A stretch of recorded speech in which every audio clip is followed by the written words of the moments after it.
दिनै नैबे नवापारा गामिनि सोरां क्लाबनि गेलेग्रा फोथाराव मंगलियान दालाइ एबसु आरो मंगलियान ओनसोलनि सानसुमैफोरा दानानै होजानाय रुंसारि महिनी बसुमतारी गोसोखां जोलुर बादायलायनाय खुंफुं आफादनि बानजायनायाव देग्लाय थामथि खेबनि थाखाय रुंसारि महिनी बसुमतारी गोसोखां जोलुर बादायलायनाय इन्टार क्लाब बेयो दिनै फाइनाल सौफैबाय।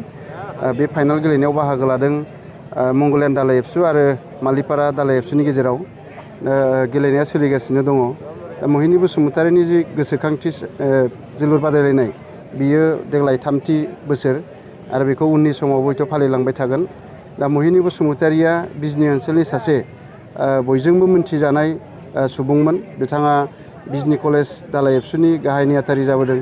बिजनी दख'रा एबसुनि मोनथाम टार्म्सनि 1988 मायथाइनिफ्राय 1994 मायथाइनि आफादगिरि जादोंमोन आरो बिथाङा 1992 मायथाइनिफ्राय 2000 मायथाइसिम MLA जानानै दंमोन। बिथाङा बारग' MLA बिजनीनि। बिथाङा बिजनी ओनसोलनि बर' हारिफोरनि थाखाय जोबोद मोजांथार हाबा मावनानै गालांबाय। बिजनी ओनसोलनि गोबां सम्पतिफोरखौ जोङो नुयो बिथांनि आखाइजों सोरजिजानाय गोबां हाफ्रा बिथांजों राजुहुवा हाफ्रा बिथांनि आखाइजों सोरजिजालांनाय।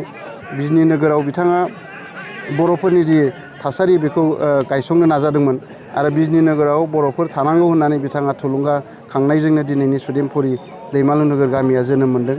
दा बेबायदिनो बिथाङा बिजनी नोगोराव जोंनि थामोनथाखौ गायसंनो थाखाय गोबांथार हाबाफारि लालांदों। दिनै जोंनि फेरेंगानि हा बेखौ बिथाङा दखल खालामना गालांदों। जोंनि सेन्ट्रेल बड' लाइब्रेरिनि जि बिल्डिं बिथाङा लुदों आरो बेवहाय साखाथियावनो मुंख्लं खाम्फा लुनायनि बिथाङा सिमां दङमोन, नाथाय आद्रा जानानै थालांबाय। बेबायदिनो बिजनी दख'रा एबसुनि जि बिल्डिं आरो हा बिथाङानो खालामनानै गालांदों। दा बेबायदिनो बिथाङा गोबांथार हाबा मावलांदों आरो लोगोसे बिथाङा बर' बिजोंखौ फोथांनानै दोननो थाखाय जेब्लायबो नाजाबोदों।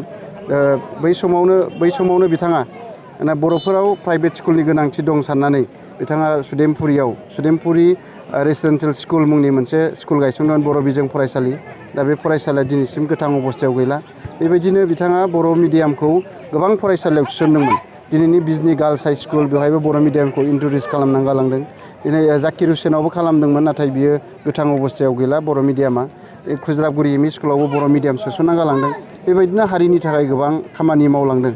दा बेखायनो बे गेदेमा बिथांखौ जोङो गोसोखांनो थाखाय बे हाबाफारिखौ लादों आरो जों दख'रा एबसुआ दाखालि 8 अक्ट'बराव जे बिथांनि गेलेनाया जादोंमोन बै सानखालि जोङो बिजनी दख'रा एबसुनि लिंथुमनायावनो मोनसे ट्रास्ट दानानै लानाय जाबाय आरो बे ट्रास्टनि आफादगिरियाव जोंहा दङ खैफोद बसुमतारी आरो गाहाय नेहाथारियाव दिनेश ब्रह्म। बिथांमोननिजों आरो जों दख'रा आफादजों जयै इयुनाव बिथांनि गोसोखांथि महरै जों मा हाबाफारि लालांनो हायो बेखौ जों उननि समाव सावरायगोन। मोनसे समाव बिथाङा हारिनि मावलांदोंमोन, नाथाय बिथाङा 2000 मायथाइयाव बिदा फंबायनि सानस्रिनि गोरोबलायियाव बिदा फंबायनि आखायावनो जिउ गोमानांनो गोनां जादोंमोन।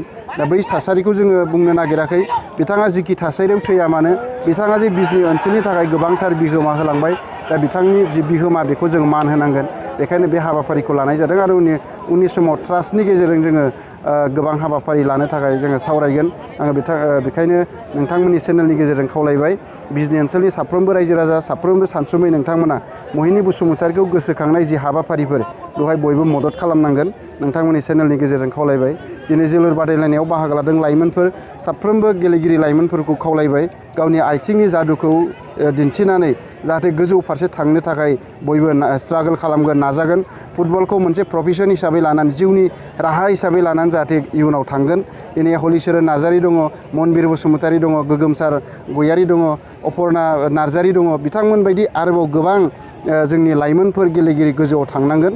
बियो नेसनेल लेभेलाव नङा इन्टारनेसनेल लेभेलावबो जोंनि इयुथ्सफ्रा थांनांगोन मोनफ्रोमबो बिथिङावनो। बेखायनो नोंथांमोननि चेनेलनि गेजेरजों खावलायबाय साफ्रोमबो लाइमोनफोरखौ गावबागाव स्किलखौ बायजोआव दिहुननानै नों मायाव स्किल दङ बेखौ लांनानै नों इयुनाव सासे राफोद जाफुंसार मानसि जानो थाखाय बयबो नाजानांगोन। जोङो गोबां नुयो फुजा मेलाबा लोब लोब बेरायो, तिनालि सारिआलियाव मबाइल थुदिंनानै आड्डा मारियो।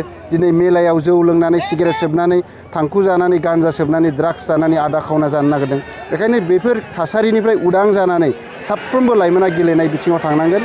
दिनै जोलुर गेलेनाया बेयो रंजानायल' नङा, बियो नोंनि देहानिबो खामानि जागोन, बियो नोंनि थांनानै थानायनिबो राहा जानो हायो। बेखायनो साफ्रोमबो बेयो हौवाफ्रानो जा हिन्जावसाफ्रानो जा गासिबो जाहाथे बयबो बे फारसे थांगोन आरो गावबा गाव स्किलखौ लानानै इयुनाव फिउचाराव मोजां गेलेगिरि मोजां हारिमुगिरि मोजां नोङो सोलोंथाइगिरि जाहैनो हागोन। ओंखायनो साफ्रोमबो लाइमोनफोरखौ खावलायबाय जाहाथे नोंथांमोननि चेनेलनि गेजेरजों साफ्रोमबो लाइमोनफ्रा सांग्रां जागोन बेबायदि डिजिटेल जुगाव मेरिट जुगाव दिनैनि बे 21st सेन्चुरियाव जाहाथे आदा खावना जाया मबाइलजों स्मार्ट जुगजों जौ जुवाजों फेग्रा बेसादजों दिनै ड्राग्सजों जाहाथे गफबा गावबा गाव स्किलखौ दिहुननानै फिउचार केरियारनि थाखाय थांगोन साफ्रोमबो लाइमोनफोरखौ नोंथांमोननि चेनेलनि गेजेरजों खावलायबाय।